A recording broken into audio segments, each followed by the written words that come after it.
Video నేరాలు, ఘోరాలు, అవినీతి, అక్రమ సంబంధాలు, అక్రమాలకు పాల్పడిన వాళ్ళ పిల్లల కోసం. మనం నిత్యం అవినీతికి పాల్పడ్డ వాళ్ళ గురించి, హత్యలు చేసే వాళ్ళ గురించి, నేరాలు, మోసాలు, అక్రమ సంబంధాలకు పాల్పడిన వాళ్ళ గురించి న్యూస్ పేపర్లో, టీవీ ఛానల్లో, సోషల్ మీడియాలో చూస్తూనే ఉన్నాం. వీళ్ళలో ఎక్కువ మంది చదువుకున్న వాళ్ళు ఉన్నారు, కానీ చదువుకునే వాళ్ళు చాలా తక్కువ మంది ఉన్నారు. ఎవరైతే చదువుకున్న వాళ్ళు ఉన్నారో వీళ్ళందరూ సమాజంలో ఆర్థికంగా చాలా ఉన్నత స్థాయిలో ఉన్నారు, మంచి హోదా కలిగి ఉన్నారు. కానీ వాళ్ళు చేస్తున్న నేరాలు, ఘోరాలు చూస్తుంటే ఎంత దయనీయంగా ఉందో పరిస్థితి మనకు అర్థమవుతుంది. ఈ మధ్య నేను ఒక న్యూస్ పేపర్లో చూశాను, ఒక డిటిసి స్థాయిలో ఉన్నటువంటి ఒక ప్రభుత్వ ఉద్యోగి, వయసు 50 సంవత్సరాల పైన ఉంటుంది. ఆయన తన కింది స్థాయి ఉద్యోగిని ఇబ్బంది పెట్టడం, ఆమె భర్త ఊళ్ళో లేనప్పుడు ఇంటికి వెళ్ళి మరీ ఇబ్బంది పెట్టడం, ఆ తర్వాత ఆమె భర్త కత్తి తీసుకుని నేరుగా ఆ అధికారి ఆఫీస్కి వెళ్ళి ఆయన్ని కొట్టడం, ఆ అధికారి వాళ్ళ కాళ్ళ మీద పడి బ్రతిమిలాడటం, ఆ తర్వాత పారిపోవటం, ఈ వివరాలన్నీ న్యూస్ పేపర్లో ఆయన ఫోటోతో సహా వచ్చాయి. ఈ పరిస్థితిలో వాళ్ళ కుటుంబ సభ్యుల పరిస్థితి ఎలా ఉంటుందో చూడండి. కనీసం ఆయన భార్యతో పక్కింటి వాళ్ళు కూడా మాట్లాడడానికి ఇష్టపడరు. ఇక వాళ్ళ కూతురు, కొడుకు ఉంటే వాళ్ళు స్కూల్లోనో, కాలేజీలోనో స్నేహితుల దగ్గర మొహం చూపించడానికి చాలా ఇబ్బంది పడతారు, చాలా అవమానంగా ఫీల్ అవుతారు. ఇక భర్తను చంపే భార్యలు, భార్యను చంపే భర్తలు, కన్న తండ్రిని చంపే కొడుకులు, అన్నను చంపే తమ్ముళ్ళు, ఇటువంటి హత్యలు ఎన్నో జరుగుతున్నాయి. అవన్నీ మనం పేపర్లో, సోషల్ మీడియాలో చూస్తూనే ఉన్నాం. మరి వీళ్ళ కుటుంబ సభ్యుల పరిస్థితి ఏంటి? వీళ్ళని ఈ నేరాలు చేసిన వాళ్ళని పోలీసులు అరెస్ట్ చేసి జైల్లో పెట్టినప్పుడు ఈ కుటుంబ పరిస్థితి ఎలా ఉంటుంది? వాళ్ళ పిల్లల పరిస్థితి ఎలా ఉంటుంది? కొంతమంది చాలా చిన్న పిల్లలు ఉంటారు, వాళ్ళు ఏం చేస్తారు?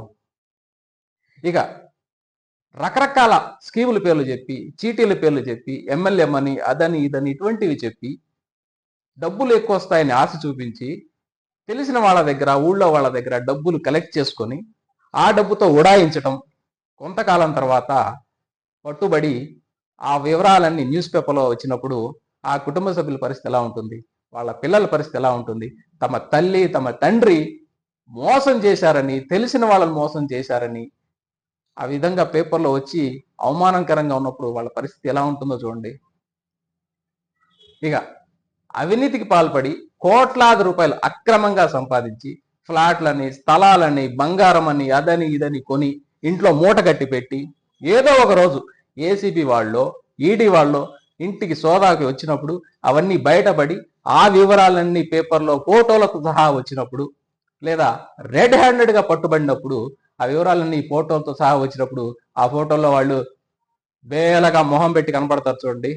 అప్పుడు వాళ్ళ కుటుంబ సభ్యుల పరిస్థితి ఎలా ఉంటుంది? వాళ్ళ పిల్లల పరిస్థితి ఎలా ఉంటుంది? మరి ఇటువంటి ఈ నేరాలు, ఘోరాలు చేసిన వాళ్ళ పరిస్థితి, వాళ్ళ పిల్లల పరిస్థితి, ముఖ్యంగా వాళ్ళు ఏం చేయాలి? ఎటు పోవాలి? వాళ్ళ భవిష్యత్తు ఏమిటి? వాళ్ళకి ఎవరు అండగా ఉంటారు? ఒకవేళ భర్త తప్పు చేశాడు, భార్య, తల్లి, తండ్రి తప్పు చేశారని, తండ్రి అక్రమానికి, అవినీతికి పాల్పడ్డారని వాళ్ళ పిల్లలు, అన్న తప్పు చేశాడు తమ్ముడు కూడా అటువంటి అక్రమ మార్గంలోకి వెళితే వాళ్ళకు ఏ గతి పట్టిందో, ఆ భర్తకి, ఆ తండ్రికి ఏ గతి పట్టిందో ఈ పిల్లలకు ఖచ్చితంగా తెలుసు. మన పురాణాల్లో కూడా కొన్ని ఉదాహరణలు ఉన్నాయి. సీతను అపహరించిన రావణుడిని ఆయన భార్య మండోదరి తప్పు పట్టింది. ఆయన తమ్ముడు విభీషణుడు అన్నని ఎదిరించాడు. ఇక రాక్షసుడైన తండ్రి హిరణ్యకశిపుడు మహావిష్ణువుని దూషిస్తుంటే ప్రహ్లాదుడు తండ్రిని అనుసరించలేదు. ఇక మహాభారతంలో కౌరవులు అధర్మ మార్గంలో వెళ్తుంటే పాండవులు వాళ్ళని అనుసరించలేదు. ఈ మండోదరి, విభీషణుడు, ప్రహ్లాదుడు, పాండవులు వీళ్ళందరూ సన్మార్గంలోనే ముందుకు వెళ్ళారు, ధర్మ మార్గంలోనే ముందుకు వెళ్ళారు. ఆ విధంగా ఆ భగవంతుడి ఆశీస్సులు పొందారు. నేను చెప్తున్నాను, మీరు కూడా మీ తండ్రి, తల్లి తప్పు చేసిన వాళ్ళు ఎవరైతే ఉన్నారో వాళ్ళని అనుసరిస్తే రేపు ఇది మీకు అలవాటు అవుతుంది, మీ నుండి మీ తరువాతి తరం వాళ్ళకు కూడా ఇదే అలవాటు అవుతూ ఉంటుంది. మీకు, మీ పిల్లలకు, తర్వాతి తరం వాళ్ళకి ఎప్పటికీ కూడా అశాంతిగా ఉంటూనే ఉంటుంది. శాంతి అనేది ఉండదు, ఎప్పుడు అగమ్యంగా ఉంటుంది. కాబట్టి మీరు అటువంటి మార్గాన్ని అనుసరించిన పని లేదు. మీరు సన్మార్గంలోనే వెళ్ళండి, ధర్మ మార్గంలోనే వెళ్ళండి. కష్టపడి చదవండి, కష్టపడి సంపాదించండి, ఇతరులకు అండగా ఉండండి, గ్రాటిట్యూడ్తో ఉండండి. అప్పుడే మీకు సమాజం మీకు తోడుగా ఉంటుంది. మీరు ప్రశాంతమైన జీవితాన్ని, సంతోషకరమైన జీవితాన్ని, సంతృప్తికరమైన జీవితాన్ని, విజయవంతమైన జీవితాన్ని మీరు ఆస్వాదిస్తారు. సమాజంలో తల ఎత్తుకుని తిరగగలుగుతారు. మన శరీరానికి ఆరోగ్యంగా ఉండడం కోసం ఎలాగైతే మనం ప్రోటీన్స్, వైటమిన్స్ ఉన్నటువంటి ఆహారాన్ని తీసుకుంటున్నామో, మన మనసు, బుద్ధి కూడా ఆరోగ్యంగా ఉండటానికి, మన మనసుకి మంచి ఆలోచనలు రావటానికి మనము మంచి పుస్తకాలు చదవండి, మంచి విషయాలు తెలుసుకోండి, విజయ గాథలను చదవండి, సత్సంగంలో ఉండండి. ఈ విధంగా ముందుకు వెళ్ళండి. వ్యక్తిత్వ వికాసానికి సంబంధించిన కోర్సులు తెలుసుకోండి, అవి చేయండి. అలాగే మంచి మోటివేషన్ స్పీకర్స్ చెప్పే మాటలు వినండి. ఆ విధంగా మీరు మిమ్మల్ని మీరు సన్మార్గంలో, ధర్మ మార్గంలో ముందుకు వెళ్ళేలా చూసుకోండి. అప్పుడే మీరు ఇంతకుముందు చెప్పినట్లుగా హాయిగా, ప్రశాంతంగా మీ జీవితాన్ని మీరు ఆస్వాదించగలరు. ఒక లైవ్ ఎగ్జాంపుల్ మనం చెప్తాను. స్మగ్లర్ వీరప్పన్ ఉన్నారు.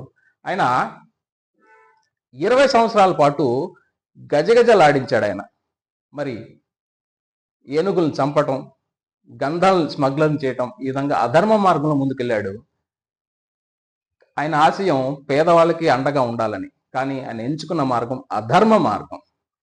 ఆయన కూతురు విద్య తండ్రి మార్గాన్ని అనుసరించలేదు, కానీ తన తండ్రి ఆశయం కోసం ఆమె లా చదివింది. తన తోటి సమాజంలో ఉన్నటువంటి విద్యార్థులకు పాఠాలు బోధిస్తోంది. ఇంకా చెప్పాలంటే పార్లమెంటు ఎలక్షన్లో నిలబడే స్థాయి వరకు రాజకీయాల్లోకి ప్రవేశించింది. అంటే సమాజం ఆమెకి అండగా ఉన్నది కాబట్టే ఇవన్నీ ఆమె చేయగలుగుతుంది. అంటే అంతకంటే ముందు ఆవిడ ధర్మ మార్గంలో వెళ్ళాలని నిర్ణయించింది కాబట్టే సమాజం కూడా ఆవిడికి తోడుగా ఉంది.